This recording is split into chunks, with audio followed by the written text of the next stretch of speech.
আজ 25শে এপ্রিল শনিবার জানাবো আজকের বাছাই করা 50টি তাজা সংবাদ। শুরুতেই হেডলাইন্স। নবান্নটাকে তছনছ করে দিল, এর দায়িত্ব কিন্তু নিতে হবে। আক্রমণ মমতার, রাজনৈতিক জল্পনা। আমি কি সন্ত্রাসবাদী? বাহিনীর তল্লাশিতে ভোট দিতে না পেরে ক্ষোভে ফুঁসছেন বাইরন। প্রথম দফার পর তৃণমূল কোন জায়গায়, কত আসনে এগিয়ে স্পষ্ট করে মমতা বললেন। বাংলায় নজিরবিহীন কাণ্ড, প্রথম দফার ভোট শেষেই বিস্ফোরক বয়ান মুখ্য নির্বাচন কমিশনারের। সর্বকালের রেকর্ড ভাঙল প্রথম দফার ভোটের হার, বিপুল ভোট কিসের ইঙ্গিত দিচ্ছে? ভোটের রেজাল্ট বেরোনোর আগেই তৃণমূলের জন্য ভবিষ্যৎবাণী করলেন ইউসুফ। বাংলায় রাষ্ট্রপতি শাসন, আইপ্যাক মামলায় বিশেষ পর্যবেক্ষণ সুপ্রিম কোর্টের। মুসলিম মেয়েরা রান্না করলে খাবো না, প্রিসাইডিং অফিসারের বিরুদ্ধে বিস্ফোরক কাজল শেখ। ইভিএম ক্লোজ না করে সুইচ অফ, রায়গঞ্জে প্রিসাইডিং অফিসারের মারাত্মক ভুল, ভোটের পুরো তথ্য না মেলার আশঙ্কা।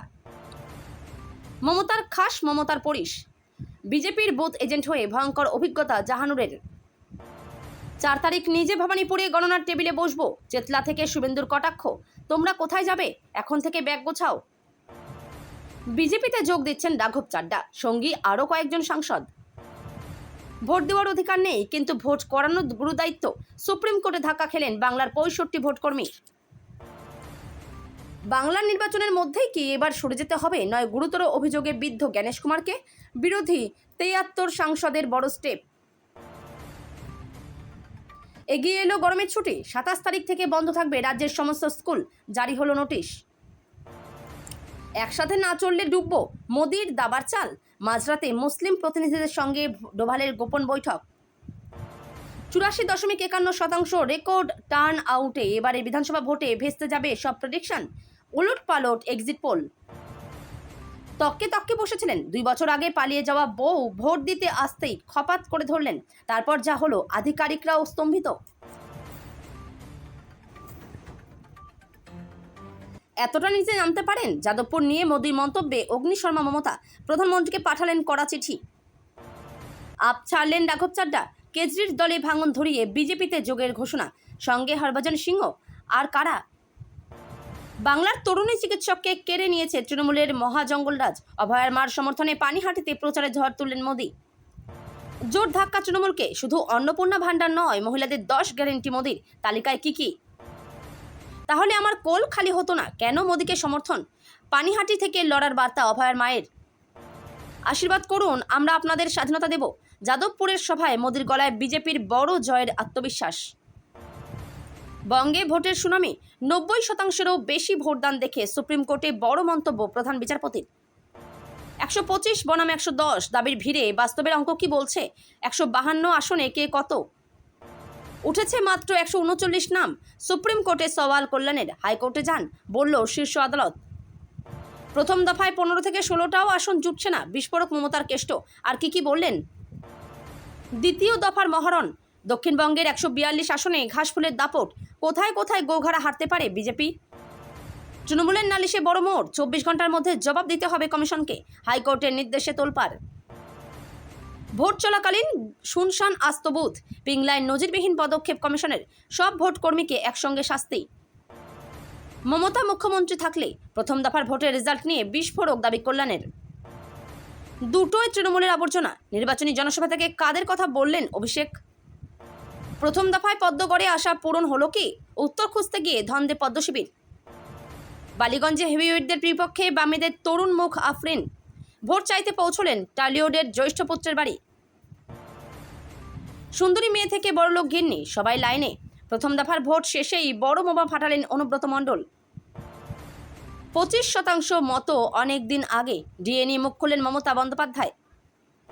ববির রক্তে আমার মা বেঁচেছিলেন, ফিরহাদের সঙ্গে আত্মিক সম্পর্কের রহস্য ফাঁস মমতার। মোদিকে নৌকোয় চড়িয়ে কত টাকা পেলেন মাঝি গৌরাঙ্গ, কি বলেছেন প্রধানমন্ত্রী? দেখে নেব আমি হাইকোর্টের পিপি, আইসির সঙ্গে তুমুল বাগবিতণ্ডা তৃণমূল নেতার। আমায় ব্যবহার করেছে, তৃণমূলে যাওয়া ভুল ছিল, কংগ্রেস যোগের পর ক্ষমা চাইলেন বিদায় বিধায়ক।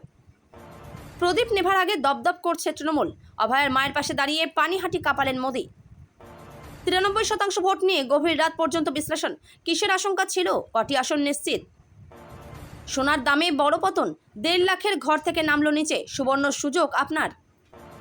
সাবধান, আপনিও কি এই মেসেজটি পেয়েছেন? তাহলে মুহূর্তে ফাঁকা হবে অ্যাকাউন্ট। আমি কোনো পদে আগ্রহী নই, বাংলায় ব্যাপক ভোটের পর মমতা বন্দ্যোপাধ্যায়ের প্রথম প্রতিক্রিয়া। অমিত শাহর সভার আগেই নজিরবিহীন অ্যাকশন, নির্বাচন কমিশনের মারে আউট হিঙ্গলগঞ্জের ওসি। পোস্টাল ব্যালটে ভোট পড়ে গিয়েছে, ভোট দিতে গিয়ে মাথায় হাত ভোটারের। গণনার পরই পালাবে তৃণমূলের গুন্ডারা, বারুইপুর থেকে মোদির মেগা হুঙ্কার। প্রথম দফায় কত আসন পাচ্ছে বিজেপি, কত তৃণমূল, রেজাল্ট বলে দিলেন দিলীপ ঘোষ। আমি জ্যোতিষ নই, তবে প্রথম দফার ফল নিয়ে মুখ খুললেন অভিষেক। পেনশনের নিয়মে বিরাট বদল, 2026 থেকে হাতে আসবে জমানো টাকার 80%। সুন্দরবনে নদী ভাঙন বনাম ডায়মন্ড হারবার মডেল, তৃণমূলের শক্ত ঘাঁটি দক্ষিণ 24 পরগনায় ফুটবে পদ্ম। একজন এসে 7টা নৌকা বুক করে গেলেন, গঙ্গাবক্ষে মোদির নৌকা বিহারের পিছনের কাহিনী। যখন যা চেয়েছে সব দিয়েছি, তারপরেও বিজেপির কোলে চড়ে বসলো, দল ছাড়তেই চাড্ডা সহ 3 সাংসদকে তীব্র আক্রমণ আপের। এতক্ষণ শুনছিলেন আপনারা সংবাদ শিরোনাম, এখন শুনবেন বিস্তারিত খবর। অর্ধেকের বেশি আসনেই প্রথম দফায় ভোট গ্রহণ শেষ, এবার লক্ষ্য দ্বিতীয় ও শেষ দফার ভোট। প্রথম দফার আসন নিয়ে তৃণমূল ও বিজেপি নিজেদের মতো করে দাবি করলেও 4ই মে সেই ছবি স্পষ্ট হবে। এই প্রেক্ষাপটে দ্বিতীয় দফার ভোটেও কোনো খামতি রাখতে চাইছে না কোনো রাজনৈতিক দলই। এদিন সারাদিন ভোট পর্বের দিকে লক্ষ্য রাখার পর বিকেলের দিকে চৌরঙ্গী বিধানসভা কেন্দ্রের তৃণমূল কংগ্রেস প্রার্থী নয়না বন্দ্যোপাধ্যায়ের সমর্থনে জনসভা করেন মমতা বন্দ্যোপাধ্যায়। সেই সভামঞ্চ থেকে ফের একবার সরব হলেন বিজেপির বিরুদ্ধে, সেই সঙ্গে সঙ্গে নিশানা করলেন নির্বাচন কমিশনকেও। তৃণমূল নেতৃত্ব দেখে বলেন, 6 মাস ধরে নির্বাচন কমিশন এসআইআর এর নাম করে ক্ষমতা নিয়ে নিয়েছে, এখানে এসব দুর্যোধন দুঃশাসনদের বসিয়ে দিয়েছে, তারা আমার সঙ্গে যোগাযোগ রাখে না, নবান্নটাকে তছনছ করে দিল। শামশেরগঞ্জ বিধানসভার অন্তর্গত ধুলিয়ানে নিজের পাড়ার বুথে গিয়েও ভোট দিতে পারলেন না সাগরদিঘির বিদায়ী তৃণমূল বিধায়ক বাইরন বিশ্বাস। বুথে ঢোকার মুখে বারবার বাহিনীর তল্লাশি নিয়ে ক্ষোভ উগরে বাইরনের প্রশ্ন, আমি কি সন্ত্রাসীবাদী? বাহিনীর উদ্দেশ্যে ক্ষোভ প্রকাশ করে বাইরন বলেন, ধুলিয়ানের মানুষ জানেন আমি বিধায়ক। বৃহস্পতিবার ভোট গ্রহণ প্রক্রিয়ার একদম শেষ লগ্নে বাড়ির কাছে ধুলিয়ান গান্ধী বিদ্যালয়ে ভোট দিতে যান বাইরন। তার অভিযোগ, ভোট দিতে ঢোকার আগে নিরাপত্তার দায়িত্বে থাকা কেন্দ্রীয় বাহিনীর জওয়ানরা তাকে কমপক্ষে 5 বার তল্লাশি করেন, তার ফোনও নিয়ে নেওয়া হয় বলে অভিযোগ। এই ঘটনায় বিরক্ত সাগরদিঘির বিদায়ী বিধায়ক বাইরন ভোট না দিয়েই সেখান থেকে বেরিয়ে আসেন। বাহিনীর উদ্দেশ্যে ক্ষোভ প্রকাশ করে বাইরন বলেন, গোটা ধুলিয়ানের মানুষ জানেন আমি বিধায়ক। 152টি আসনে প্রথম দফার ভোট শেষ, এবার শুরু হলো ফলাফলের হিসেব নিকেশ। বিক্ষিপ্ত অশান্তির মধ্যেও বিধানসভা নির্বাচনের প্রথম দফায় ভোট হলো শান্তিতেই। লাইনে দাঁড়িয়ে ভোটাধিকার প্রয়োগ করলেন রেকর্ড সংখ্যক ভোটার। ভোট কেন্দ্রের বাইরে জটলা, দাদাগিরি, বাইক বাহিনীর দাপট, কোনো কিছুই দেখা গেল না। কোথাও কোনো অভিযোগ উঠলেই সঙ্গে সঙ্গে তৎপর হলো পুলিশ, কেন্দ্রীয় বাহিনী। এর মাঝে কিছু অশান্তির ছবিও সামনে এলো। দক্ষিণ দিনাজপুরের কুমারগঞ্জে তাড়া করে মারধর করা হলো বিজেপি প্রার্থী শুভেন্দু সরকারকে। আসানসোলে বিজেপি প্রার্থী অগ্নিমিত্রা পালের কনভয়ের গাড়ির কাজ ভাঙা হলো। মুর্শিদাবাদের নওদায় তৃণমূলের সঙ্গে তুমুল বচসা এবং ধস্তাধস্তিতে জড়ালেন হুমায়ুন কবির। এর মধ্যে অনেকেরই প্রশ্ন, এই ভোটদানের এই বিরাট হার কিসের ইঙ্গিত? প্রথম দফার পরই কে কোথায় দাঁড়িয়ে তা নিয়ে নিজেদের মতো করে হিসেব নিকেশ শুরু করে দিয়েছে রাজনৈতিক দলগুলি। কিন্তু কি বললেন তৃণমূল কংগ্রেস সুপ্রিমো? বাংলার বিধানসভা নির্বাচনের প্রথম দফাতেই ওলটপালট হয়ে গেল সমস্ত হিসেব। ভোট মিটতে না মিটতেই নজিরবিহীন এক রিপোর্ট প্রকাশ করল নির্বাচন কমিশন। প্রথম দফার এই চিত্র দেখে রীতিমতো উচ্ছ্বসিত দিল্লির নির্বাচন ভবন। কমিশনারের বক্তব্য ঘিরে ইতিমধ্যে রাজ্য রাজনীতিতে শুরু হয়েছে তোলপাড়। মুখ্য নির্বাচন কমিশনার জ্ঞানেশ কুমার জানিয়েছেন, 2024 সালের লোকসভা নির্বাচনের তিক্ত অভিজ্ঞতাকে মুছে দিয়ে 2026-এর প্রথম দফার ভোট নজিরবিহীনভাবে শান্তিপূর্ণ হয়েছে। কমিশনের তথ্য অনুযায়ী এবারের প্রথম দফায় অভিযোগের সংখ্যা গত লোকসভা ভোটের তুলনায় এক ধাক্কায় 50% কমে গিয়েছে। শুধু তাই নয়, ভোটের হার পৌঁছেছে আকাশ ছোঁয়া 91.35%। সর্বকালের সব রেকর্ড ভেঙে সমাধা হলো বঙ্গভোটের প্রথমার। এক প্রকার অবিশ্বাস্যভাবে প্রথম দফার 152 আসনে ভোট পড়ল প্রায় 92%, যা বাংলার তো বটেই, ভারতীয় রাজনীতিতে ইতিহাস। রাজ্যের 16টি জেলাতেই মানুষ স্বতঃস্ফূর্তভাবে উৎসবের আবহে ভোট দিয়েছেন। দিনের শেষে এটাও বলতে হয় যে প্রথম দফার ভোটে অন্তত লেটার মার্কস পেয়ে পাশ করে গেল নির্বাচন কমিশন। রাজ্যের প্রায় 40,000 বুথের মধ্যে গুটি কয়েক বুথে নামমাত্র অশান্তির খবর বাদ দিলে বঙ্গভোটের প্রথমা সম্পূর্ণরূপে শান্তিপূর্ণ ও অবাধ। এখন প্রশ্ন হলো, এই বিপুল হারে ভোটদানের কারণ কি, আর সেটা কি ইঙ্গিত করে? বস্তুত এবারে ভোট বৃদ্ধির মূল কারণ অবশ্যই এসআইআর। প্রথমত, ভোটার তালিকা যত স্বচ্ছ হয় ভোটের হার তত বেশি হওয়াটা স্বাভাবিক।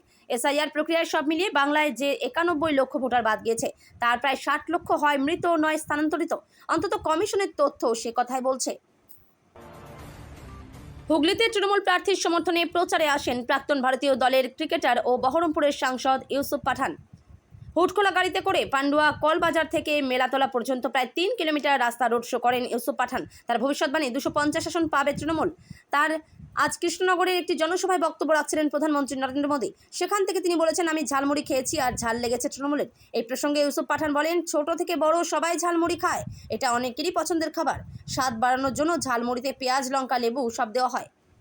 বাংলার তৃণমূল কংগ্রেস কত আসনে জিতবে সে প্রশ্নে সাংসদ বলেন, তৃণমূল এখানে অনেক আসনে জিতবে, 250-এর বেশি আসন পেয়ে বাংলায় ফের ক্ষমতায় আসবে তৃণমূল। পান্ডুয়া তৃণমূল প্রার্থী সমীর চক্রবর্তীর সমর্থনে আমি এখানে ভোট চাইতে এসেছি। তৃণমূল কংগ্রেসের শক্তি বৃদ্ধি হবে। আইপ্যাক মামলাকে কেন্দ্র করে সুপ্রিম কোর্টে রাজ্য ও কেন্দ্রের আইনজীবীদের লড়াইয়ে তুঙ্গে উঠল রাজনৈতিক পারদ। একদিকে রাজ্যের পক্ষ থেকে আদালতের অপব্যবহার ও রাজনৈতিক প্রচারের অস্ত্র হিসেবে ব্যবহারের অভিযোগ তোলা হয়েছে, অন্যদিকে ইডির পাল্টা দাবি বাংলার আইন শৃঙ্খলা পরিস্থিতি সম্পূর্ণ ভেঙে পড়েছে। আইনের শাসন কিভাবে লঙ্ঘিত হচ্ছে তা তুলে ধরার জন্য কথা জানান কেন্দ্রের অতিরিক্ত সলিসিটর জেনারেল তথা ইডির আইনজীবী তুষার মেহতা। এর পরিপ্রেক্ষিতে সুপ্রিম কোর্ট সতর্ক করে বলেছে, সাংবিধানিক ব্যর্থতা বা শাসন ব্যবস্থা ভেঙে পড়ার দাবি দীর্ঘমেয়াদী প্রভাব ফেলতে পারে, যার অর্থ রাষ্ট্রপতি শাসন জারি করা। আইপ্যাক কর্ণধার প্রতীকজনের বাড়ি এবং সংস্থার অফিসের তল্লাশি চলাকালীন মুখ্যমন্ত্রী মমতা বন্দ্যোপাধ্যায়ের ঢুকে পড়া একেবারেই কাম্য নয় বলে মন্তব্য করেছে শীর্ষ আদালত। হাসন বিধানসভার একটি বুথে প্রথমে ঢুকতে দেওয়া হয়নি তৃণমূল প্রার্থী কাজল শেখকে। পরে কমিশনের উচ্চপদস্থ আধিকারিকদের হস্তক্ষেপে বুথের ভিতরে যান তিনি। বেরিয়ে এসে বুথের প্রিসাইডিং অফিসারের বিরুদ্ধে বিস্ফোরক অভিযোগ করলেন কাজল। প্রিসাইডিং অফিসার ভোটারদের সঙ্গে অভদ্র ব্যবহার করেছেন, পাশাপাশি মুসলিম মেয়েদের হাতের রান্না খাবেন না বলে জানিয়েছেন, এমনটাই অভিযোগ তুলেছেন কাজল। আজ বৃহস্পতিবার রাজ্যের 152টি আসনে প্রথম দফার নির্বাচন ছিল, তার মধ্যে একটি বীরভূমের আসন। সেখানকার তৃণমূলের প্রার্থী কাজল শেখকে 65 নম্বর বুথে কাজলকে ঢুকতে না দেওয়ার অভিযোগ ওঠে। প্রিসাইডিং অফিসার প্রার্থীকে ভিতরে ঢুকে দেওয়া যাবে না বলে জানান। পরে অবশ্য কাজল সেই বুথে ঢুকেছেন। বেরিয়ে এসে তৃণমূল প্রার্থীর অভিযোগ, প্রার্থীকে বুথে যাওয়া থেকে আটকানোর পাশাপাশি প্রিসাইডিং অফিসার ভোটারদের সঙ্গে খারাপ ব্যবহার করেছেন। বৃহস্পতিবার বিধানসভা নির্বাচনের প্রথম দফার ভোট গ্রহণ সম্পন্ন হয়েছে। গতকাল রাজ্যের 16টি জেলার 152টি বিধানসভা কেন্দ্রে ভোট হয়। এর মধ্যে রায়গঞ্জের একটি বুথে দেখা দিয়েছে সমস্যা। ভোট গ্রহণ সম্পন্ন হওয়ার পর সংশ্লিষ্ট বুথের প্রিসাইডিং অফিসার ইভিএম ক্লোজ না করে সুইচ অফ করে দেন। এরপর ফের মেশিন অন করলে এরর দেখাতে থাকে। ফলে ওই বুথের ভোট প্রদানের সম্পূর্ণ তথ্য নাও পাওয়া যেতে পারে বলে আশঙ্কা করা হচ্ছে। রায়গঞ্জের হাটমণি শঙ্করপুর এপি বিদ্যালয়ের 15 নম্বর বুথে ঘটনাটি ঘটেছে। সংশ্লিষ্ট বুথের প্রিসাইডিং অফিসার সুভাষচন্দ্র মাহাতো নিজের ভুলের কথা স্বীকার করে নেন। তার ব্যাখ্যা, দিনভর গরমের মধ্যে কাজ করতে করতে মাথা কাজ করেনি। পোলিং এজেন্টদের পোল দেখাই, পেপারস তো কমপ্লিট, তবে ভুল করে ক্লোজিংয়ের সুইচ না টিপে সুইচ অফ করে ফেলি। বিধানসভা নির্বাচনের প্রথম দফার ভোট গ্রহণ পর্ব শেষ হয়েছে। মুর্শিদাবাদ, বীরভূম থেকে কোচবিহার, শিলিগুড়ি সমস্ত জায়গাতেই ভোটের উত্তেজনা, অশান্তি চোখে পড়েছে। এই আবহেই ফের কোচবিহার থেকে আরও ভয়াবহ অভিযোগ সামনে এসেছে। বিজেপির বুথ এজেন্ট জাহানুর ইসলাম জানালেন কিভাবে তৃণমূলের ক্যাডাররা তাকে অত্যাচার করেছে। বিজেপির পোলিং এজেন্ট কেন হলেন জাহানুর, তাই তাকে শুনতে হয়েছে মমতার খাস, মমতার পরিশ। এখনই গুনে গুনে 60,000 টাকা দিতে হবে। প্রায় 50 জনের মতো তৃণমূল আশ্রিত দুষ্কৃতী তাকে অত্যাচার করে বলে অভিযোগ করছেন জাহানুর ইসলামের দাবি, তিনি 270 নম্বর বুথে বিজেপির পোলিং এজেন্ট হিসেবে দায়িত্বে ছিলেন। ভোটের দিন বুথে যাওয়ার সময় বা দায়িত্ব পালন করতে গিয়েই তাকে লক্ষ্য করে আক্রমণ করা হয়। বৃহস্পতিবার নির্বিঘ্নে শেষ হয়েছে বাংলার প্রথম দফা নির্বাচন। রেকর্ড ভোটদান, ভোট পড়েছে প্রায় 92%। এদিন দিনভর নন্দীগ্রামে থাকলেও সন্ধ্যায় চেতলার লক গেটে 82 নম্বর ওয়ার্ডে একটি সভা করেন বিরোধী দলনেতা শুভেন্দু। সেখানেই তার হুঁশিয়ারি, 4 তারিখ আমি নিজে ভবানীপুরের গণনার টেবিলে বসবো, সার্টিফিকেট নিয়ে প্রথম কালীঘাটের মার কাছে যাব, আপনাকে ছোটাবো, দেখাবো আপনার প্রতিপক্ষটা কে। বৃহস্পতিবার প্রথম দফার ভোট শেষ হওয়ার ঘণ্টাখানেক আগেই তিনি ঘোষণা করেছেন, বিজেপি এই দফায় 125 আসনের কম পাবে না, তৃণমূলের সরকার চলে গিয়েছে। সন্ধ্যাবেলা তিনি চেতলার একটি সভায় অংশ নেন। সেখান থেকে নাম না করে মমতা বন্দ্যোপাধ্যায়কে আক্রমণ করেন বিরোধী দলনেতা। হয়ে গেছে আজকে, আপনিও মাঠে নেমেছেন, মিছিল করেছেন, প্রতিটি ভিডিও আছে, কিছু লোক ওখানে ছিল, বডি ওখানে, মন এখানে। অর্জুন খার্গের অভিযোগ, নির্বাচন কমিশন এখন বিজেপির পার্টি অফিসের বর্ধিত অংশে পরিণত হয়েছে। সিবিআই, ইডি এবং আয়কর দপ্তরকে ব্যবহার করে বিরোধীদের ভয় দেখানো হচ্ছে। কংগ্রেস সভাপতির দাবি, 18 এপ্রিল জাতির উদ্দেশ্যে ভাষণ দিয়ে আদর্শ নির্বাচন বিধি লঙ্ঘন করেছেন খোদ মোদি। আজ রাজ্যে প্রথম দফার বিধানসভা নির্বাচন, আর এই প্রথম দফাতেই ভাগ্য নির্ধারণ হতে চলেছে রাজ্যের অন্যতম হাই ভোল্টেজ কেন্দ্র নন্দীগ্রামের। আজ সকালে নিজের বুথে ভোট দিতে যাওয়ার আগে বাড়ি থেকে বেরোনোর সময় এক বিস্ফোরক মন্তব্য করেন রাজ্যের বিরোধী দলনেতা শুভেন্দু অধিকারী। একদিকে যখন বিভিন্ন এলাকা থেকে বিক্ষিপ্ত অশান্তির খবর আসছে, ঠিক তখনই নির্বাচন কমিশন ও কেন্দ্রীয় বাহিনীর ভূয়সী প্রশংসা শোনা গেল তার গলায়। ভোটদান প্রক্রিয়ায় অংশ নেওয়ার আগে সংবাদ মাধ্যমের মুখোমুখি হয়ে শুভেন্দু অধিকারী আত্মবিশ্বাসের সুরে বলেন, শান্তিপূর্ণ ভোটের প্রার্থনা করব, খুব একটা উৎপাত করতে পারেনি, উৎপাত করতে পারবেও না। ভোটের আগের রাত খুব গুরুত্বপূর্ণ, তাই নির্বাচন কমিশন এবং কেন্দ্রীয় বাহিনীকে ধন্যবাদ দেওয়া যেতেই পারে।